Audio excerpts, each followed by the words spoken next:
주말 뉴스 보셨습니까? 주유소 휘발유 가격이 하루아침에 미친 듯이 치솟으면서 동네 주유소마다 10원이라도 싼 기름을 넣으려고 차들이 수백 미터씩 줄을 서고 심지어 말통까지 들고 나와 기름을 사재기하는 진풍경이 벌어졌습니다. 당장 차에 기름은 넣어야 하는데 미터기 올라가는 속도를 보며 짧은 한숨을 쉬신 분들 많으실 겁니다. 그리고 혹시 주유를 마치고 습관처럼 스마트폰으로 포털 사이트 경제 탭을 열었다가 눈을 의심하지 않으셨습니까? 불과 며칠 전 야간 거래에서 원달러 환율이 기어코 장중 1,500원을 돌파했고 지금 이 순간에도 여전히 1,480원대라는 끔찍한 숫자에서 내려올 생각을 안 하고 있습니다. 아마 이 영상을 보시는 대다수의 분들이 속으로 이렇게 생각하실 겁니다. 아, 진짜 큰일 났네. 기름값에 내 월급 빼고 물가는 다 오르는데 당장 다음 달 내 마이너스 통장이랑 주택담보대출 이자는 어떡하지? 그런데 재미있는 것은 사람의 심리라는 게 참 묘해서 당장 불안해하면서도 결국엔 자기 합리화를 한다는 것입니다. 지금 당장 여러분 머릿속에는 이런 방어 기제가 작동하고 있을 겁니다. 에이, 환율 1,500원 돌파는 1997년 IMF 외환위기나 2008년 글로벌 금융위기 때나 있었던 일시적인 쇼크잖아. 주유 대란도 며칠 지나면 정부가 비축유를 풀든 개입하든 해서 다시 1,300원대로 떨어지고 안정되겠지. 미국도 경제가 어려워지면 결국은 금리 내린다고 했으니까 꼭 참고 버티면 내 대출이자도 곧 싸질 거야. 정말 죄송하지만 오늘 영상 초반부터 여러분이 굳게 믿고 있는 그 안일한 금융상식과 정상성 편향을 완전히 깨부수고 시작하겠습니다. 지금 여러분 눈앞에 스마트폰 화면에 찍힌 저 1,500원이라는 숫자와 길게 늘어선 주유소 대기줄은 단순한 단기 해프닝이 절대 아닙니다. 중동에서 날아다니는 미사일과 현재 미국의 복잡한 정치판은 절대 남의 나라 9시 뉴스가 아닙니다. 저 멀리 사막에서 터진 포탄은 정확히 며칠 뒤 여러분의 밥상 물가를 폭등시키고 여러분이 평생을 바쳐 영끌에 모은 아파트의 호가를 도미노처럼 박살내는 내 지갑 속의 시한폭탄입니다. 제가 경제정비소를 운영하면서 가장 답답하고 밤잠을 설치게 만드는 것은 너무나 많은 분들이 겉으로 드러난 자극적인 기름값 뉴스나 헤드라인만 보고 그 이면에서 거대하고도 잔인하게 움직이는 진짜 돈의 흐름을 완전히 놓치고 있다는 사실입니다.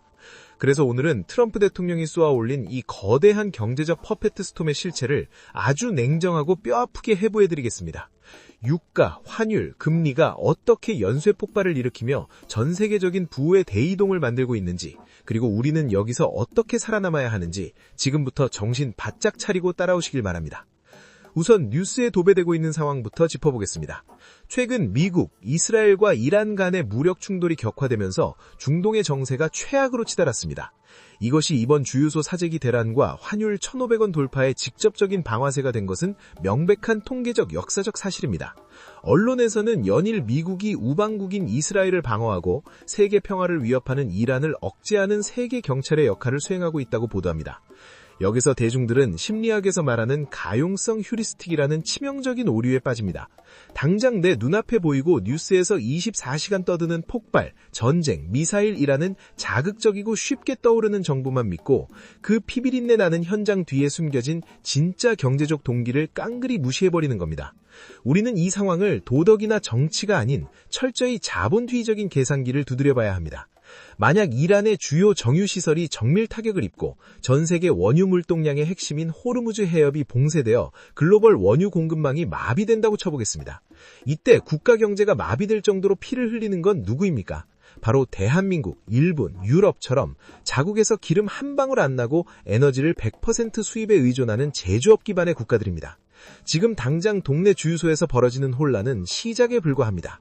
그렇다면 반대로 여기서 가장 큰 반사이익을 얻고 무대 뒤에서 조용히 최고급 샴페인을 터뜨리는 건 누구일까요? 미국 에너지정보청 통계자료에 따르면 미국은 이미 사우디아라비아와 러시아를 한참 전에 제치고 압도적인 생산량을 자랑하는 세계 최대의 산유국입니다. 중동의 석유 공급이 불안해지고 국제 유가가 배럴당 100달러를 가뿐히 넘어 120달러, 150달러로 치솟을수록 미국의 셰일가스 기업들과 트럼프 대통령의 든든한 지지 기반인 텍사스의 거대 석유 자본들은 그야말로 천문학적인 오일 달러를 진공청소기처럼 쓸어 담습니다. 어려운 경제 용어 다 빼고 아주 직관적인 비유를 들어볼까요? 동네 한복판에서 피 튀지는 패싸움이 났습니다. 다들 머리가 깨지고 피를 흘려 쓰러져 가는데 그 동네에서 유일하게 몽둥이와 지혈용 붕대를 둘 다 독점해서 평소보다 3배 비싼 값에 파는 악덕 상인이 있습니다. 그 상인이 바로 지금의 미국입니다. 표면적인 명분은 중동의 평화 유지와 동맹국 보호지만 그 이면에는 철저히 계산된 아메리카 퍼스트와 미국 내로의 막대한 부의 집중이 완벽한 시나리오대로 작동하고 있는 것입니다. 여러분은 지금 남의 나라 전쟁을 보고 계시는 것이 아니라 미국의 거대한 비즈니스를 목격하고 계시는 겁니다. 자, 여기까지 들으시면 속으로 이런 반론이 떠오르실 겁니다. 아니, 그래도 미국의 중앙은행인 제롬 파웰 의장과 수많은 경제석학들이 바보도 아니고 경제가 무너지게 놔두겠어? 물가가 오르면 금리를 올려서 잡고 경제가 침체되면 금리를 내려서 살리겠지. 이게 왜 과거 10년의 경험에만 갇힌 순진한 착각인지 수치로 명확히 박살내드리겠습니다. 중동 사태로 인해 국제 유가가 배럴당 70달러 수준에서 단숨에 110달러 위로 소수겼다고 가정해보겠습니다. 단순 비율 계산만으로도 무려 50% 이상의 무서운 폭등입니다. 미국 노동부 통계국의 매달 전 세계를 긴장시키며 발표하는 소비자 물가지수의 세부 와중치 구조를 뜯어보면 에너지가 물가 전반에 미치는 파급력은 가히 압도적입니다. 유가가 오르면 당장 공장에서 물건을 찍어내는 가동비용이 오르고 그 물건을 배와 트럭으로 전 세계 마트까지 실어 나르는 물류비가 전부 도미노처럼 오릅니다. 주유소 기름값 폭등은 며칠 뒤 여러분이 마트에서 집어들 식용유와 삼겹살 가격, 즉 밥상 물가를 즉각적으로 쳐올립니다. 그런데 엎친 데 덮쳐서 여기에 트럼프 대통령 특유의 강력한 무기인 보호무역, 즉 전면적인 관세 인상이라는 거대한 사실이 더해졌습니다. 중국산 전기차나 유럽산 명품, 심지어 동맹국의 수입품에까지 10%, 20%의 무차별적인 관세 폭탄을 때리면 그 추가 비용은 도대체 누가 낼까요?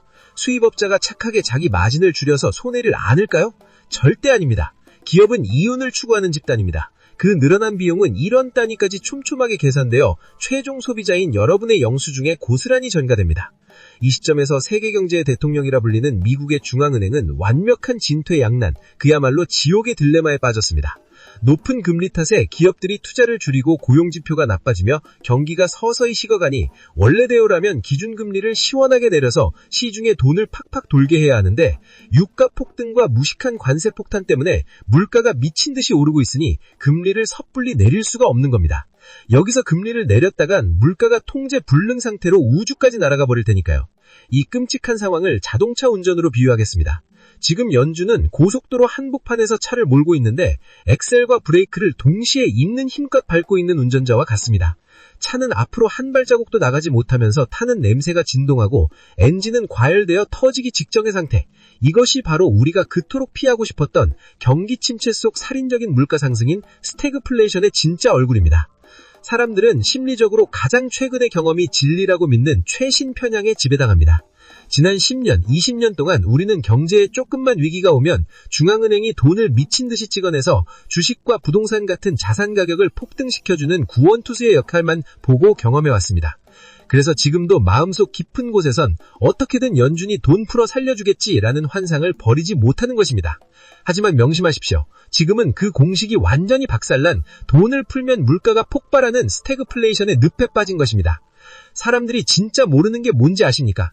뉴스에서는 맨날 주식이 올랐네 떨어졌네만 얘기하지 이 거대한 판의 흐름을 얘기해주지 않습니다. 여기서부터 진짜 재미있어집니다. 여러분의 정성스러운 투자 계좌가 왜 지금 눈 녹듯 뻘겋고 퍼렇게 녹아내리고 있는지 그 근본적인 이유를 낱낱이 밝혀드리겠습니다. 수십 년 동안 월스트리트의 천재들과 전 세계 투자자들에게 흔들리지 않는 성경처럼 여겨졌던 투자의 절대 정석이 있습니다. 바로 주식 60%, 채권 40% 비율의 자산 배분 포트폴리오입니다. 과거의 상식으로는 이랬습니다. 경제의 위기가 와서 주식이 폭락하면 사람들은 불안해서 안전자산을 찾고 중앙은행도 금리를 내립니다. 금리가 내려가면 채권 가격이 폭등하죠. 즉 주식에서 잃은 돈을 채권 수익으로 완벽하게 메꿔줘서 내 계좌를 방어해줬습니다. 하지만 제가 방금 말씀드린 스태그플레이션 환경에서는 이 마법이 끔찍한 저주로 바뀝니다. 경제가 나빠지고 소비자들의 지갑이 닫히니 기업들의 마진이 박살나고 주식시장이 폭락합니다. 그런데 물가가 미친 듯이 날뛰어서 연준이 금리를 못 내리고 오히려 고금리를 더 오래 유지하겠다고 선언하니 시중 채권 금리가 뛰면서 채권 가격까지 같이 폭락해버립니다. 최후의 보루라고 굳게 믿고 있던 채권마저 등에 칼을 꽂으면서 대중들의 계좌가 말 그대로 양방향으로 타들어가며 잿더미가 되고 있는 것입니다. 그럼 이 험악한 장세 속에서 수백조 원을 굴리는 월가의 거대 기관 투자자들은 넋을 놓고 기도만 하고 있을까요? 아니면 뻔한 방산주나 정유 테나주에 올라타서 단타나 치고 있을까요? 천만의 말씀입니다.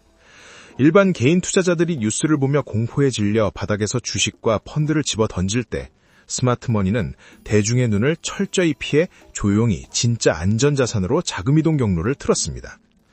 그들의 자금이 어디로 숨어 들어갔는지 추적해볼까요? 첫째, 아무리 인플레이션이 와서 종잇돈이 휴지 조각이 되어도 실물로서의 희소성 가치가 절대 변하지 않는 영원한 피난처, 금입니다. 둘째, 오늘 당장 환율이 1,500원이라 너무 비싸 보임에도 불구하고 전 세계 금융 시스템이 흔들릴 때 결국 모두가 살기 위해 목을 메고 찾을 수밖에 없는 궁극의 기축통화, 달러입니다. 셋째, 국가 시스템의 통제를 받지 않는 탈중앙화된 디지털 금이자 대체 해지 수단으로 월가의 제도권에 편입된 비트코인입니다. 그리고 일부 거대 자본은 시장 하락에 노골적으로 베팅하는 복잡한 파생 상품으로 이미 거액의 세팅을 끝냈습니다. 항상 자본주의의 역사가 잔인하게 증명하듯 일반 개미들이 뒤늦게 9시 뉴스를 보고 지금이라도 금을 사야 한대 라며 뛰어들어 환호성을 지를 때가 되면 이미 스마트머니는 파티를 끝내고 대중에게 물량을 넘긴 뒤 다음 먹잇감을 향해 떠날 준비를 하는 시점입니다. 이제 우리가 가장 뼈저리게 느껴야 할 현실, 바로 대한민국 경제 이야기입니다. 이 영상을 보시는 분들 중 10중 8구는 지금까지의 설명에도 불구하고 마지막 방어막을 치고 이렇게 스스로를 위로하고 계실 겁니다. 미국 상황 알겠어. 지들이 물가 때문에 금리를 못 내린다고 쳐. 근데 한국은 상황이 다르잖아. 지금 자영업자 다 죽어가고 내수경제가 박살나고 있는데. 그러니까 한국은행은 민생을 살리기 위해서라도 조만간 기준금리를 확 내릴 거고, 그러면 내 주택담보대출 이자도 싸질 테니까 나 조금만 더 버티면 돼. 대중이 자신의 돈이 걸린 경제적 결정을 내릴 때 가장 치명적으로 하는 실수가 바로 이겁니다. 나의 간절한 소망과 소원을 시장의 냉혹한 논리로 착각하는 것. 내가 너무 간절하게 금리가 내리길 원하니까 시장도 당연히 내 사정을 봐서 그렇게 움직여줄 것이라고 맹신하는 희망회로입니다. 절대 일어날 리 없는 사실이 아닌 가상의 행복한 시나리오를 하나 상상해 봅시다. 내일 아침 눈을 떴는데 갑자기 중동에 기적처럼 평화협정이 체결됩니다. 트럼프 대통령은 관세 정책을 전면 철회하고 주유소 대란의 원인이었던 국제 유가는 예전처럼 배럴당 50달러로 평화롭게 폭락합니다. 만약 이런 동화 속에서나 나올 법한 일이 벌어진다면 한국은행 총재는 안도의 환호성을 지르며 당장 기준금리를 시원하게 내릴 것입니다. 시중에 돈이 풀리고 영끌족들의 이자 부담은 눈 녹듯 사라지겠죠. 이것이 여러분이 밤마다 기도하는 가상 시나리오입니다. 하지만 우리가 두 발을 딛고 서 있는 이 잔인한 현실은 무엇입니까? 야간 거래에서 환율이 기어코 장중 1,500원을 뚫어버렸고 사람들은 기름통을 들고 줄을 서고 있습니다. 한국은행 경제통계 시스템에 누적된 과거 데이터를 보십시오. 원달러 환율의 가파른 상승은 수입물가 지수의 폭등으로 아주 정확히 직결됩니다. 대한민국은 땅 파서 자원이 나오는 나라가 아닙니다. 원자재를 100% 외국에서 수입해와서 가공해다 수출해서 먹고 사는 나라입니다. 달러 환율이 1,500원이 된다는 것은 내 삶에 무슨 뜻일까요? 과거 환율이 1,300원 하던 시절에는 100달러짜리 원유를 사올 때 13만 원만 환전해서 주면 됐습니다. 하지만 지금은 똑같은 양의 기름을 사오는데 15만 원을 꺼내줘야 한다는 뜻입니다. 안전전이에서 원자재 도입 비용이 15% 이상 폭등한 겁니다. 기업들이 원자재를 이렇게 비싸게 사오면 한국의 수많은 공장 생산 단가가 미친 듯이 올라가고 결국 여러분이 마트에서 사는 밀가루, 식용유 가격을 순차적으로 폭등시켜 밥상 물가를 쑥대밭으로 만듭니다. 여기서 끝이 아닙니다. 더 무서운 진짜 공포가 남아 있습니다. 미국은 자기들 물가 잡겠다고 고금리를 버티고 있는데 한국만 내수경제 살리겠다고 기준금리를 확 내린다. 전 세계를 돌아다니며 단물만 빨아먹는 외국인 투자자들이 자선사업가가 아닙니다. 미국에 돈을 넣으면 안전하게 이자도 더 많이 주고 달러 가치도 짱짱한데 이자도 쥐꼬마라큼 주면서 심지어 환율이 올라 원화 가치까지 휴지 조각이 되는 한국 시장에 돈을 가만히 둘까요? 그날로 한국 주식과 채권을 다 팔아치우고 원화를 달러로 환전해서 미국으로 썰물처럼 빠져나갑니다. 환율 1,500원은 1,600원, 1,700원으로 치솟을겠죠. 결국 한국은행은 치솟는 수입 물가를 때려잡고 빠져나가려는 외국인 자본을 필사적으로 막기 위해서라도 자영업자가 쓰러지고 내수가 완전히 죽어나가든 말든 울며 겨자 먹기로 지금의 살인적인 높은 기준금리를 멱살 잡고 계속 유지할 수밖에 없는 운명입니다. 이 거시경제의 흐름이 여러분의 팍팍한 삶에 어떤 타격을 주는지 피부에 와닿게 수학적으로 딱딱 계산해드리겠습니다. 여러분이 금리 갱신형으로 5억 원의 주택담보대출을 0원까지 끌어모아 받았다고 가정해봅시다. 애초에 부동산을 살 때 기대했던 대로 금리가 3.5%까지 예쁘게 떨어졌다면 여러분이 은행에 갖다 바쳐야 할 한 달 이자는 145만 8천 원입니다. 뭐 이 정도면 맞벌이 돼서 허리띠 졸라매면 충분히 감당할 만한 수준입니다. 그런데 1,500원이라는 살인적인 환율과 중동 사태의 나비 효과에 의해 여러분의 대출 금리가 5.5%로 고정되거나 오히려 더 뛰어버린다면 내 통장은 어떻게 될까요? 여러분의 한 달 이자는 순식간에 22만 9,100원으로 치솟습니다. 한 달에 무려 33만 원이라는 돈이 추가로 빠져나갑니다. 1년이면 약 1,000만 원에 가까운 돈입니다. 여러분이 회사에서 야근 수당 받아가며 벌어들인 피 같은 노동 수익 1,000만 원이 그저 이자라는 이름의 허공으로 완전히 증발해버리는 것입니다. 심리학에서 말하는 그 유명한 매몰 비용의 오류 때문에 부동산 최고점에 연끌을 한 사람들은 쥐값이 뚝뚝 떨어지고 이자가 미친 듯이 올라도 자기가 그동안 은행에 쏟아부은 이자와 취등록세가 아까워서 절대 손절하고 집을 팔지 않습니다. 외식 한 번 안 하고 투잡 쓰리잡을 뛰며 악으로 깡으로 버팁니다. 하지만 매년 1,000만 원씩 추가로 내 통장을 파먹어 들어가는 가혹한 현금 흐름의 파괴 앞에서는 장사가 없습니다. 결국 이 막대한 이자 부담은 한 가정의 모든 여가와 필수 소비를 멈추게 만들어 대한민국 전체의 내수를 질식시키고 버티다 한계에 다다른 영끌족들의 집이 대출 이자를 못 내 경매에 넘어가거나 눈물의 헐값 금매로 시장에 폭포수처럼 쏟아지기 시작합니다.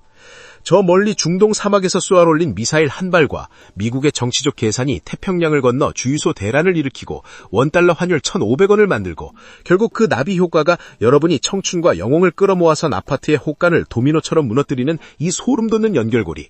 이제 왜 제가 뉴스 이면을 보라고 그토록 강조했는지 뼈저리게 명확히 보이십니까? 거대한 거시경제의 쓰나미가 이미 우리 무릎까지 밀려왔습니다. 그냥 넋놓고 뉴스만 보며 당할 수만은 없습니다. 이 무서운 시대에 살아남기 위해 시청자 여러분이 오늘 당장 따라하셔야 할 아주 구체적이고 냉정한 3가지 단계를 제시하겠습니다. 첫째, 여러분의 가계부와 전체 대출에 대한 자체 스트레스 테스트를 오늘 당장 실행하십시오. 조금 있으면 금리 내려가고 상황 나아지겠지라는 헛된 희망 고문을 버리십시오. 내 주택담보대출, 신용대출 금리가 지금 당장 여기서 1.5%포인트 더 오르고 이 끔찍한 고금리 상태가 추후 3년 이상 지속된다고 가장 최악의 보수적인 상황을 가정하고 계산기를 두드리십시오. 만약 내 월급과 부업을 합친 현금 흐름으로 이 살인적인 이자를 도저히 버틸 수 없다는 계산이 나온다면 자존심이고 남들의 시선이고 다 버리셔야 합니다. 외식비 줄이는 수준이 아니라 선제적으로 뼈를 깎는 손해를 보더라도 안 타는 자동차를 팔고 덩치가 큰 자산을 매각해서라도 매달 파져나가는 부채의 압도적인 사이즈 자체를 무조건 줄여놓아야 살 수 있습니다. 둘째, 환율이 1,500원이라 지금 사면 상투 잡는 거 아니야? 라는 핑계를 대지 마시고 여러분의 자산 포트폴리오에 최소한의 비중이라도 달러라는 방패를 반드시 장착하십시오. 여러분, 제가 말씀드리는 달러 투자는 주식처럼 쌀 때 사서 비쌀 때 팔아 수익을 내기 위한 단타 투기 종목이 아닙니다. 달러는 내 원화 자산이 붕괴될 때 나를 살려줄 유일한 구명조끼이자 보험입니다. 원화 자산에만 100% 몰빵해서 들고 있는 것은 폭풍우 치는 한가운데 태평양에 맨몸으로 떠 있는 것과 같습니다. 은행에 가서 달러 예금에 가입하거나 주식 계좌로 단기 미국 국채 ETF를 사서 원화 가치 하락을 방어하는 동시에 쏠쏠한 달러 이자 수익을 확보하는 견고한 방어적 진지를 당장 구축하셔야 합니다. 셋째, 우리가 믿고 쓰던 종잇돈의 가치가 불타 없어지는 잔인한 인플레이션 시대에 대비하여 실물 자산에 대한 치열한 공부를 당장 시작하십시오. 물가가 끝없이 오르면 여러분 통장에 찍힌 현금 100만 원의 가치는 사실상 쓰레기가 되어갑니다. 전통적인 경제 위기와 인플레이션의 피난처인 금이나 혹은 굴이나 농산물 같은 필수 원자재 관련 자산이 과거 스태그플레이션 위기 상황에서 어떻게 내 계좌를 막아주었는지 남의 말만 듣지 말고 직접 차트를 보고 확인하십시오. 그리고 아주 소액이라도 좋으니 종잇돈이 아닌 실물 자산으로 포트폴리오를 분산해두는 지혜를 발휘하셔야 합니다. 거대한 거시경제의 쓰나미라 밀려올 때 누군가는 그 파도의 높이에 겁을 먹고 무지힘 속에서 속수무책으로 휩쓸려 익사합니다. 하지만 누군가는 그 파도의 방향과 본질을 정확히 읽고 서핑보드에 올라타 위기를 기회로 삼아 새로운 부의 계층으로 단숨에 점프합니다. 지금 당장 여러분 눈앞에 환율이 1,500원을 뚫고 저 멀리 중동에서 피비린내 나는 전쟁이 터지고 주유소에서 사재기 소동이 벌어지는 것은 절대 여러분의 잘못이 아닙니다. 우리가 어찌할 수 없는 통제 밖의 외부 변수입니다. 하지만 오늘 이 영상을 통해 명백히 증명된 경제적 나비 효과와 돈의 소름 돋는 흐름을 눈으로 확인하고도 내일 아침 아무런 행동의 변화 없이 과거와 똑같은 안일한 일상을 반복한다면 내년에 다가올 잔인한 가난과 자산의 붕괴는 누구를 원망할 수도 탓할 수도 없는 온전한 여러분 자신의 책임이 될 것입니다. 오늘 제가 수태와 통계적 논리로 짚어드린 뉴스 이면의 진짜 진실, 그리고 월가 스마트머니의 냉혹한 자금 이동 흐름을 절대 잊지 마시고 오늘 알려드린 3가지 행동 강령을 통해 여러분과 여러분 가족의 피 같은 소중한 자산을 이 퍼펙트 스톰 속에서 반드시 지켜내시길 진심으로 바랍니다. 오늘 영상이 그동안 안일했던 여러분의 생각에 뼈를 때리는 날카로운 통찰이 되셨다면, 그리고 앞으로도 어떤 경제 채널보다 냉정하고 정확한 진짜 돈의 흐름과 자본주의의 민낯을 마주하고 싶으시다면 지금 바로 구독과 좋아요, 알림 설정까지 꼭 부탁드립니다. 여러분의 생존과 흔들리지 않는 경제적 자유를 위해 다음번에도 가장 예리하고 타협 없는 분석으로 다시 돌아오겠습니다. 지금까지 여러분의 자본주의 생존 가이드 경제정비서였습니다. 감사합니다.